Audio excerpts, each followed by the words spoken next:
Today news కి స్వాగతం. బాపట్ల జిల్లా చీరాల మండలం ఈపూరుపాలెంలో దారుణం చోటు చేసుకుంది. రిటైర్డ్ టీచర్ పిల్లి లలిత అనే 74 ఏళ్ల వృద్ధురాలు దారుణ హత్యకు గురయ్యారు. ఇంట్లో ఒంటరిగా ఉంటున్న వృద్ధురాలు లలితను గుర్తులేని దుండగులు కత్తితో గొంతు కోసి హతమార్చారు.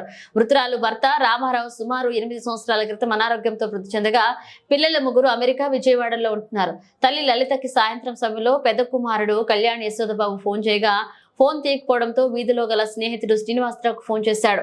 స్నేహితుడు శ్రీనివాసరావు లలిత ఇంటి తలుపులు తీసి చూడగా అప్పటికే లలిత మృతి చెంది రక్తపు మడుగులో ఉండి పడడంతో పోలీసులకు సమాచారం అందించారు.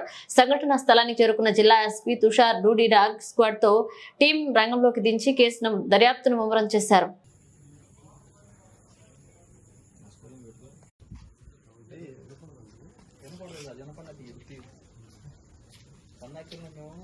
పొంగసార్లు కలిసి కొడితే కానీ సొందాకి 100వ తారీఖు వచ్చి ఏందమ్మా టీవీ సౌండ్ మా బ్రదర్ ఫోన్ చేశాడండి 8:30 నుంచి కాల్ చేస్తుంటే అది తీయట్లేదట. మార్నింగ్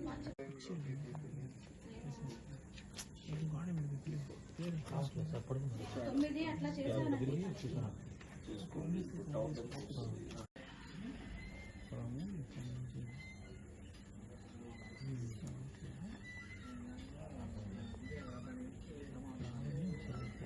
అమ్మాయి ఫస్ట్ నేనే ఇటు తమ్ముళ్ళండి.